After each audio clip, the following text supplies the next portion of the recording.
नमस्कार साथियों, आप सभी का स्वागत है। आज सरलीकरण 5वां हमारा अध्याय चल रहा है आर सवाल बुक की मैथ सीरीज का। टोटल कंप्लीट हमें ये 365 वीडियो में इसका लक्ष्य है। आज हमारी 43वीं वीडियो है और सरलीकरण जो 5वां चैप्टर है उसका दिन नंबर 3 है। हमारी ये वीडियो डेली का सुबह 9 बजे अपलोड होती है। ज़्यादा जानकारी के लिए हमारा Telegram channel maths refine join कर सकते हो। देखते हैं आज का पहला क्वेश्चन हमारा क्या दिया गया है आपकी स्क्रीन पे। पहले क्वेश्चन में हमसे पूछा गया है कि एक व्यक्ति ने 100 रुपये अपने मित्रों में बराबर बांटे। अगर उसके 5 मित्र अधिक होते तो प्रत्येक को 1 रुपया कम मिलता। तो उसके कितने मित्र थे? पेज नंबर 99 पे आपके क्वेश्चन नंबर 51 में आपकी मैथ्स की बुक का हर सवाल की।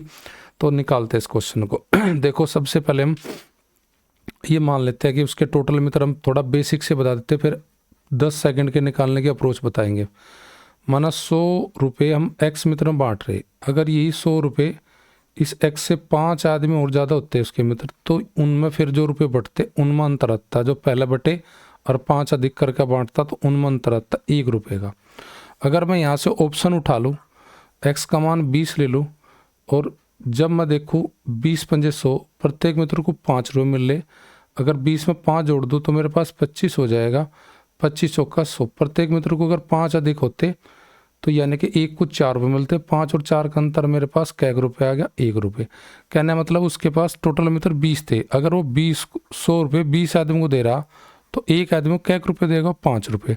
अगर यही 100 रुपये 20 में 5 बढ़ा लो, 20 में 5 बढ़ा लो यानी कि 25 आदमी बांटता 100 रुपये, तो प्रत्येक आदमी को 4 रुपये मिलते। 5 और 4 का अंतर हमारा कितना आएगा? 1 रुपये कम मिलते। पहले 5 मिल रहे थे, अब 4 मिल रहे, तो वो यही कह रहा है कि 1 रुपया कम मिलता।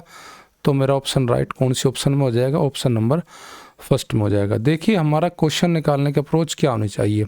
हमारे पास बेसिक कॉन्सेप्ट भी होना चाहिए और ऑप्शन एलिमिनेशन का भी आपको सीखना पड़ेगा।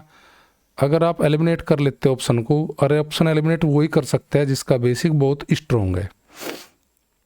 अगला क्वेश्चन है, माधुरी के पास 2 ढाई नोट है, 50 रुपये का नोट है, 100 रुपये का नोट है। उन टोटल नोटों की संख्या दे रखी 85 और उन 85 नोटों में कुल धन है 5000। तो उन्होंने पूछा 50 रुपये के नोटों की संख्या क्या है।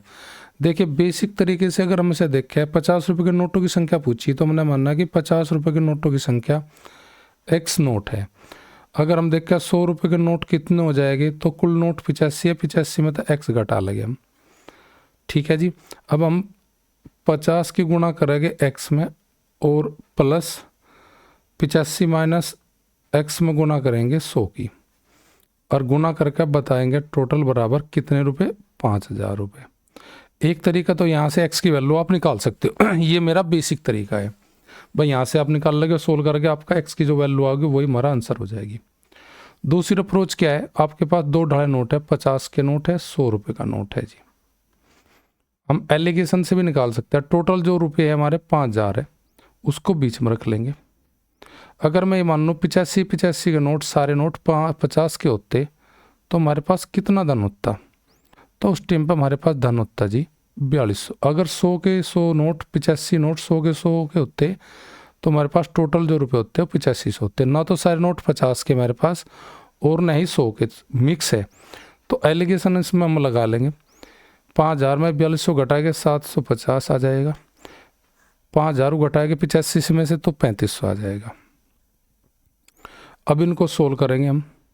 5 से काटेंगे, 5 सते 35, ये 70 बार चले जाएगा, ये 15 बार चले जाएगा। 5 से फिर काटेंगे, 14 पंजे 70 और 5 ते 15। इनका अनुपात आएगा 50 रुपये का नोट का अनुपात 14 है, तो 100 के नोटों का अनुपात है हमारे पास 3। इन दोनों का जोड़ करेंगे आ जाएगा 17 यूनिट। 17 यूनिट में टोटल हमारे नोट है 85। तो 1 यूनिट में मेरे नोट कितने हो गए? 17 से लेकर भाग करेंगे 85 को, तो 17 पंजे 85, यानी कि 1 यूनिट में मेरे पास नोट आते हैं 5। मेरे पास ज्ञात करना है 50 रुपये नोटों की संख्या, जिसका अनुपात है 14। 14 में अगर मैं गुना कर दूँ 5 की तो मुझे पता लग जाएगा 14 पंजे 70 नोट मेरे पास 50 के, जो कि ऑप्शन नंबर सी में मेरा आंसर है। तो हमारे पास बेसिक अप्रोच भी होनी चाहिए और ऑप्शन से भी हम इसे कर सकते हैं। कैसे? देखिए, ऑप्शन से बहुत जल्दी निकाल लेंगे। अगर 35 नोट 50 के, तो 35 नोट 50 के तो कितने रुपए हो गए? 50 के में 0 5 पंजे 25, 1750 रुपये हो गए 50 के। 85 में तो 35 नोट निकाल लगे तो आपके पास कितने नोट बचेंगे? आपके पास नोट बचेंगे 50। 50 नोट अगर 100 के है तो आपके पास रुपए हो जाएंगे 5000। 5000 और 1750 रुपये जुड़ गए, 6700 रुपये हो जाएंगे, जो कि 5000 से अधिक है। तो ऑप्शन हमारी फर्स्ट गलत है। 30 नोट अगर हमारे 50 के है तो फिर हमारे पास रुपए हो गए 50 के 1500। 85 में से 30 घटाओगे, 55 नोट मेरे पास 100 के है तो 5500 हो जाएगा। ये भी ऑप्शन मेरी गलत होगी।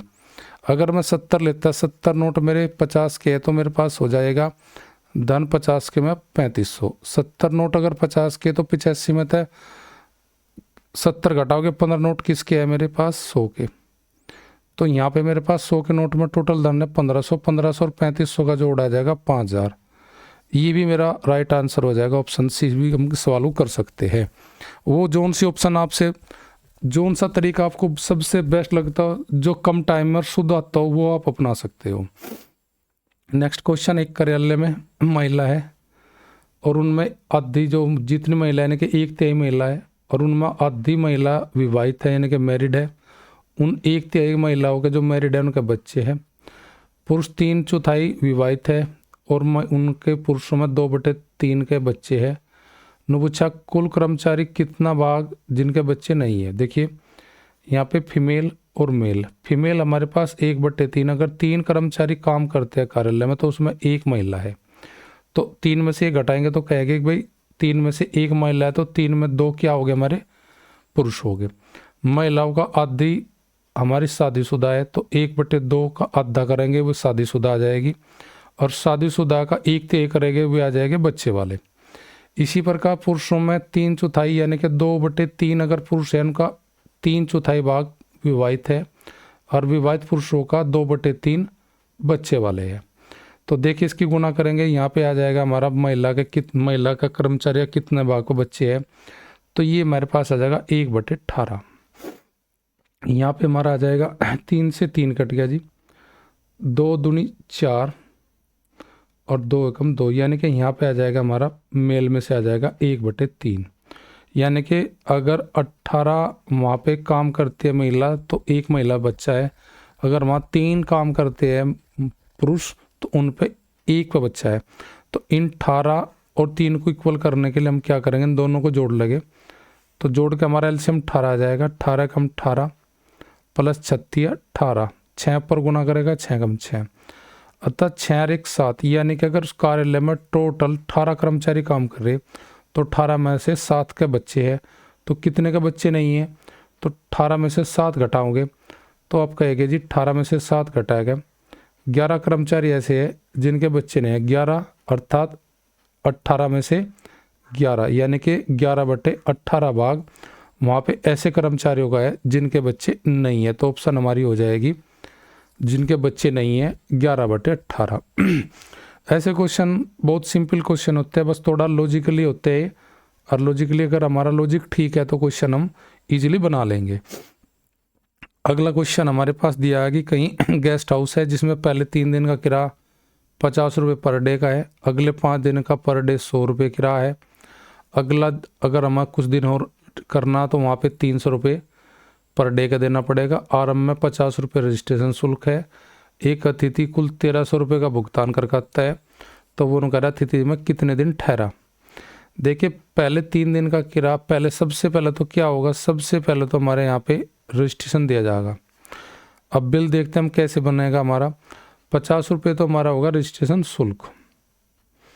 चलो जी, ये हमारा रजिस्ट्रेशन हम जो करा रहे उसका शुल्क है जी, ये रजिस्ट्रेशन शुल्क। उसके बाद अगले 3 दिन अगर हम स्टे करते हैं तो 3 डेज का हम कितना रुपये पर डे के हिसाब से देंगे? 50 रुपये। 3 गुणा 50। अगर 5 दिन रहते हैं तो हमें 5 दिन का हमें स्टे करेंगे तो हमें पर डे देने पड़ेंगे कितने? 100 रुपये। तो यहाँ पे बिल बनेगा हमारा 3 गुणा 100। अब आगे हमें दिन निकाल लें, अगर हमें आगे दिन रहना है तो वहाँ पे पर डे फिर देना पड़ेगा हमें। पर डे जो देना पड़ेगा वो 300 रुपये पर डे देना पड़ेगा हमें, और हमने टोटल बिल चुकाया है वहाँ पे कितना? 1300 रुपये। तो देखिए जी यहाँ पे हमारा 50 रुपये रजिस्ट्रेशन शुल्क, 150 रुपये पहले 3 दिन के, 300 रुपये अगले 3 दिन के, तो यानी कि मतलब 50, 150 से 200, 200, 300, 500 रुपये का बिल हमारा बन जाता अगर हम वहाँ रहते कि एक दिन 8 दिन, 5 और 3 8 डेज पर। लेकिन हमारा बिल बनना है 1300 रुपये। तो 1300 और 500 का अंतर देख के लेके 1300 और 500 का हमारे पास अंतर आ जाएगा 800। 500 हमारा बिल बन गया ये, हाँ 150 पहले 50, 3 150 रुपये हो गए। अगले 5 दिन का, अगले 5 दिन का, 5 दिन का सॉरी 5 दिन का यहाँ बन गया 500, यहाँ पे 500 बनेगा। ये मिस्टेक मैंने 500 की 3 के गुना कर दी यहाँ पे। तो यहाँ पे 500 यानी कि टोटल बिल बन गया मेरा 700। 700 और 1300 यानी कि 600 रुपये अगले हम और पे करेंगे। अगर 300 रुपये के हिसाब से हम पे कर रहे तो आगे मैं एक दिन का मैं 600 रुपये और हम आगे खर्च करेंगे। तो यानी कि जो एक दिन में 300 रुपये दे जा रहे, तो कहना मतलब है कि आगे हम 2 दिन और स्टे करेंगे, 2 की गुणा करेंगे 300 में 600। तो यानी कि 1300 का बिल जब बनेगा जब हम वहाँ एक दिन स्टे करेंगे। पहले 3 दिन में हमने बिल दिया 150 रुपये, अगले 5 दिन दिया हमने 500 और 50 रुपये रजिस्ट्रेशन शुल्क, अर्थात 8 दिन तक हम पे कर चुके थे 500 और 200 700, यानी कि 7 दिन का हमारा बिल आता 700 रुपये पर। लेकिन पे कर रखा हमने 1300, तो यानी कि कहना मतलब 600 रुपये और खर्च करेंगे जब जाएगा हमारा बिल 1300 का बनेगा। तो अगले दिन रहना तो 300 रुपये पर डे के हिसाब से, तो फिर हमने एक दिन और स्टे करा वहाँ पे 2 दिन। तो टोटल डेज हमें जो 1300 का बिल है वो कितने दिन का देगा हम 10 दिन का। तो ऑप्शन हमारी जो हो जाएगी डी हो जाएगी, टोटल दिन कितने रुका वहाँ पे 10 दिन। ये पेज नंबर 99 पर आपका क्वेश्चन नंबर 55 है। अगला क्वेश्चन हमें दिया गया टैक्सी का प्रथम 60 किलोमीटर अगर जागे टैक्सी पहले 60 किलोमीटर, अगर 60 किलोमीटर ले जाएंगे तो आपको देना पड़ेगा 1 किलोमीटर का 4 रुपये। तो इसका मतलब है कि आपको पहले 60 किलोमीटर का बिल आएगा 240 रुपये। आगे कह रहा कि अगले 60 किलोमीटर, अगर अगले 60 अगर सेकंड फेज में देखें अगले 60 किलोमीटर हमें का बिल बनेगा 1 किलोमीटर का 5 रुपये। तो कहना मतलब अगले 60 किलोमीटर का बिल बनेगा 300 रुपये। उसके बाद अगर आप जाओगे 5 किलोमीटर, आप जाओगे 5 किलोमीटर तो रुपया देना पड़ेगा 8 रुपये। सतीश ने 320 की यात्रा करी, यानी कि थर्ड फेज में मैं कितनी यात्रा करी होगी भाई। टोटल हमने यात्रा 320 में से 67 के 2 फेज काट लिए, यानी कि 120 की हमने यात्रा कर ली 320 में। तो 200 किलोमीटर की यात्रा भी हमें करनी है, और 200 किलोमीटर की यात्रा में हमारे पास लगेंगे 5 रुपये 8 रुपये 8 रुपये 5 किलोमीटर के, यानी कि 5 किलोमीटर जाना तो 8 रुपये देने पड़ेंगे हमें। हमें जाना आगे कितने किलोमीटर 200, तो 8/5 1 किलोमीटर का 8/5 200 किलोमीटर का कितना बनेगा बिल गुना 200। 200 को 5 कर देगा 40, यानी कि 8 चौक 32, यानी कि हमारे पास यहाँ पे 200 में गुना करेंगे हम किसकी 8/5 की। तो हम कहेंगे जी हमारा जो बिल बनेगा आगे वो बनेगा जी 320 रुपये का बिल। अब ये कह रहा है कि ये सब 320 की यात्रा का करने के बाद उसके पास कुल धन का 1/4 भाग बच जाता है। अब देखिए यहाँ पे 0 कितना बिल उस वो दे चुका 4 2 6 3 3 6 860 रुपये वो दे चुका, 860 दे चुका। तो उसके पास अब 1/4 बचा, यानी कि वो 1/4 अगर उसके पास बचा है तो उसने कितना खर्च कर दिया यात्रा पे। 4 में से 1 रुपया बच रहा तो 3 रुपये खर्च कर दिया, यानी कि 3/4 उसने खर्चा कर दिया। 3/4 खर्च कर चुका अपने धन का वो, जो कि है 860 रुपये। अगर मैं टोटल देखूँ कितना उसके पास धन था कुल धन, तो 4 गुना करेंगे 860 में, भाग करेंगे 3 से, 3 दूनी 6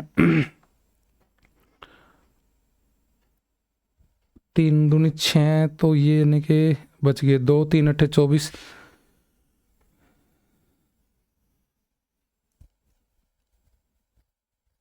0 6 3 3 6 840 रुपये, यानी कि ये मेरा खर्च कर दिया उसने 840। खर्च करने के बाद खर्च उसका 1/4 शेष बच रहा है, कुल धन का 1/4 शेष बचा है। तो यानी कि 1/4 शेष बचा, तो 3/4 वो खर्च कर चुका।